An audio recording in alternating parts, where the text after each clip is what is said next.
again.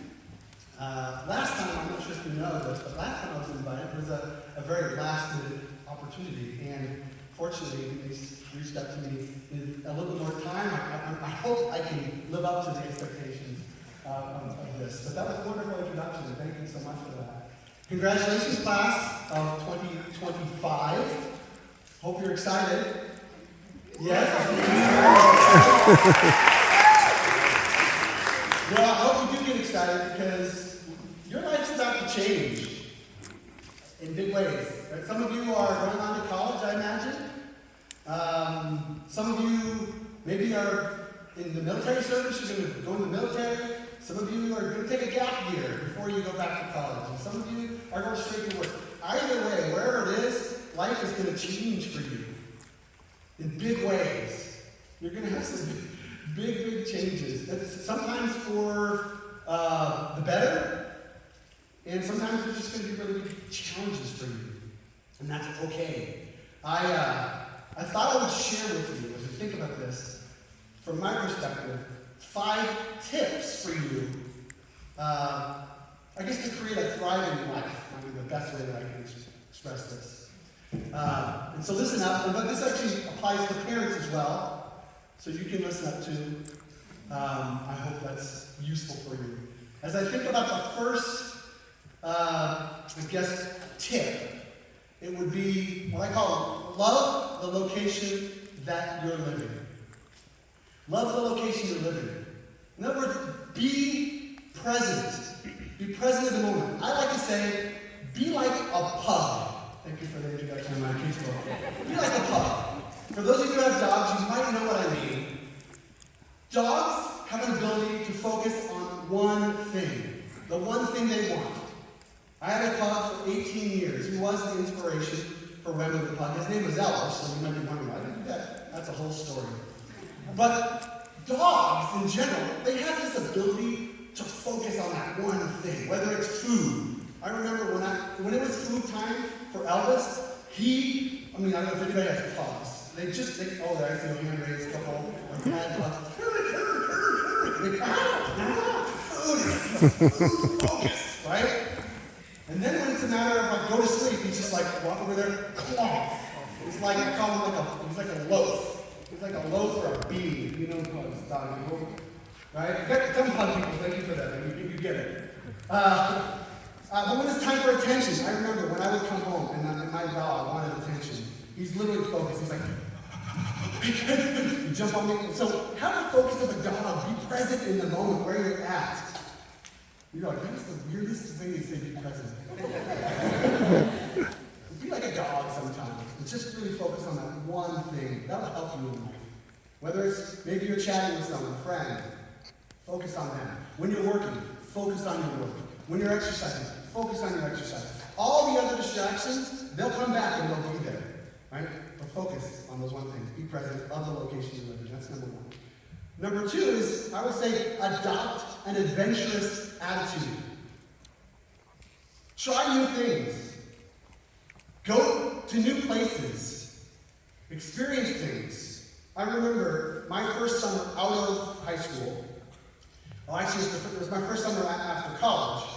I had the opportunity to come back home and work at Godfather's Pizza as a pizza marketer, flipping pizzas and making pizzas for people. Or to take advantage of an opportunity to travel to a different part of the country to sell educational books door to door. I did that. I chose that because it was like a challenge. It was adventurous. It was something new, something different. So I encourage you to adopt that. And I did that for 8 summers. That's how I paid for all my college. So I'm not advocating for y'all to do door-to-door sales, but it was a pretty good gig. I paid for my college that way. So adopt an adventurous attitude. Okay? Number 3, get used to being utterly uncomfortable. Right? How many have heard that, you step out of your comfort zone? Right? Are you familiar with that phrase? Step out of your comfort zone. When you step out of your comfort zone, even just a little bit, what it does is it expands. Right? Your comfort zone will expand or contract by your willingness to step out of it. So get used to getting uncomfortable. And what does that look like? It could look like anything, right? It could look like, I did stand-up comedy. That was uncomfortable, right? I was trying to learn how to be a comedian, and I wasn't all that funny early on. I'm looking, but not funny. But it could be trying, learning a new language. It could be trying that meal. I had an opportunity to eat Indian food early in my life, and I passed on it for about 20 years because it seemed weird. And then I tried it, and I'm like, holy crud! Indian food's pretty good. Okay, anyways, step out of your comfort zone. Expand what is comfortable to you. Does that make sense? Yes. Good. Part of what that is what I call losing your cool card. You all have it. You guys know what I'm talking about. It's that card that shows up when you don't want to step out, or you don't want to stand out, or you just don't want to raise waves or make waves. Right? For me, oftentimes, it's like people are. I used to go to weddings all the time, invited to weddings, and nobody would be dancing. And I'm like, do I really want to be the first person out there? And I was like, oh yeah, you know what? This huge cool card, I got to tear it up for a second, throw it away, and then I got to get out there and dance on the dance stage. Right? And just be free, goofy, step out of your comfort zone, lose your cool card from time to time. It'll go back, I promise you, it'll go back. It'll be bigger than ever, and you can be cool again later. Step out of your comfort zone, lose your cool card. And number what? We're on, I guess, 4. Get great at gratitude. Get great at gratitude. I want you to take a moment. I want you to look to the friend on your left or right. Just look at each other. Right? Some of you are teachable, some of you are not. Look at it. There we go. Right? Now I want you to see if you can locate where your parents or your family are. Look at them.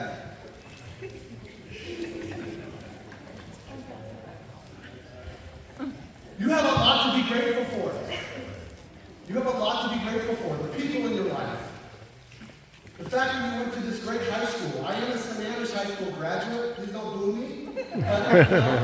If Denise, has her kids here, it's got to be a reasonably good school. So, get good at gratitude. Get great at gratitude. Appreciate the things that you have. You have an opportunity to appreciate or focus on what I call focusing on the lack. The lack of. If you focus on what you lack, you will get more of what you lack. It's like a weird, vicious cycle. Focus on what you have and what you're grateful for, and more things to be grateful for will show up in your life. I remember, I guess here, hold on. A thing to think about is what are a phrase. I want you guys to bear this in your mind. What are 3 great things about this? What are 3 great things about this? It's a question I ask whenever something challenging happens. Whenever something weird happens to me, or something that I might not perceive as good for me. And I'll ask myself, what are 3 great things about this? It forces your brain to get out of the emotional state of, this is awful, and become more logical and think. And I'll give you an example. Does anybody know what an Ironman is? Right? It's like a swim, a bike, and then a run. Well, I competed in triathlons and a half Ironman. Not an Ironman yet. Maybe I'll get out of my comfort zone and do that. But I had competed in this race, and this was the first one I had trained for. And I spent months and months training for it. And I got to swim. I had actually beat my swim projected time by about 10 minutes. So I was cruising. On the bike, I was about 25 minutes ahead of what my projected time was that I guessed for myself. And about 2 miles before the end of the bike, I was going downhill. It was an open road, and I hit a little block of wood. I was going about 25 miles an hour downhill, and I know what I was doing because the truck behind me that took me to the ambulance was the one that was driving 25 behind me. But I hit this block of wood, right? And I was trying to get my bearings, and I don't know if I got off the side of the road, and I came back, and my wheel turned just a little too far. And what happens when your wheel is going 25 miles? What happens if your wheel turns so far? You're like, yeah, boom. I flipped. The bike followed me, right? I smacked my head, I smacked my collarbone, and I remember going, oh, I'm so glad I had my helmet. And then right after that, my head hit the pavement like 3, 4, 5 times. And I'm in this heap. Rashes on my side, my jersey was torn, and I looked, and my bike was in tatters, and my collarbone wasn't quite working. Oh. Like the bone of my collarbone was sticking right near the edge of my skin. And I remember looking at it and going, after it settled, I went, ow. That was the first word that came out of my mouth. But the second word that came out of my mouth, the thought was, what are 3 great things about this? I kid you not. What are 3 great things about this? And my immediate thought was, well, I don't have to do the run. I hate the run.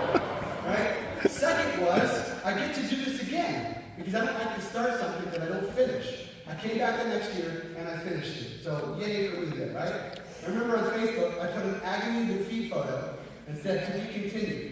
A year later, I added onto the Facebook thing, thrill of victory. It was the opposite. So, yeah, and then the third thing is, this is going to make a great story. And I've been telling that story for years now.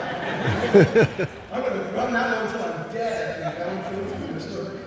What are 3 great things about this? You can ask yourself when something challenging happens. If you can find 1 great thing, you can find 2 great things. If you can find 2 great things, you can find 3. And if you can find 3, the sky's the limit. You are becoming a problem solver and someone who takes challenges and they just roll off you. Yes? Yes. Okay. Last one. Have a heart for helping. One of my mentors, his name is Zig Ziglar.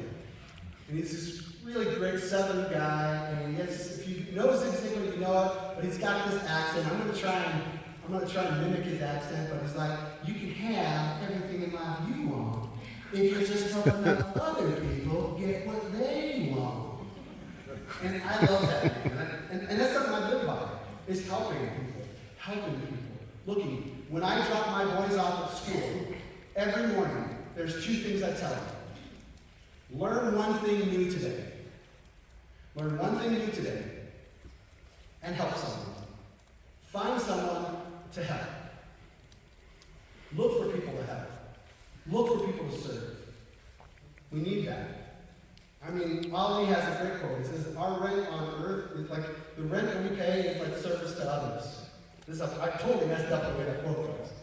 Right? Service to others is the rent that we pay on earth. Bam, there we go. And I love that. Serve others, help people. And if you'll do those 5 things, if you love the location you live in, if you'll adopt an adventurous attitude, if you'll get utterly uncomfortable, if you'll get great gratitude, and you've got a heart for helping, what that spells is the acronym of laugh. Laugh. Oh, wasn't that a wizard thing? I just did this acronym and the words. That's amazing. No? Yes. The benefits of laughter, find the humor in things. There's humor everywhere. In the sadness, there's humor. Sometimes it's the best coping mechanism we have. But there's so many benefits for laughing. Health benefits, memory benefits, learning benefits. When I teach people and coach people and do workshops, one of the first things I do is I get them laughing because people become more teachable at that point. People solve better problems when you get them laughing. Huh? So laugh. There's so many great things to laugh about. I remember my mother, whenever I was having a difficult time, I would call my mom. And I would chat with her, and I would sometimes complain about my situation, sometimes to my dad. And I remember my mother used to tell me almost all the time when I would complain about my situation, that I didn't have what I needed to have, or I wasn't where I needed to be. She'd say, David, you can't squeeze blood out of a turnip. And I'm like, what are you talking about, Mom? And she would say that all the time. The point is, I interpret it as, there's only certain things you can control. You have what you have. You are what you are. Don't worry about what you don't have. And she would say something to make me laugh. Always. Our conversations always ended with a laugh, no matter how upset I was or frustrated I was. And I wish I could talk to her today, and I know she's up there looking at me now, maybe proud. And I'm telling her story about the trip. But I hope you experience a lot of joy in your life. And I hope that when challenges come, that you have the tools to cope with those and move through. Because if you'll just laugh and love your life, man, oh my gosh, the sky's the limit for you. And I'm so excited to be here. Congratulations to the class of 2025. Wow. I appreciate you all. Thank you so much.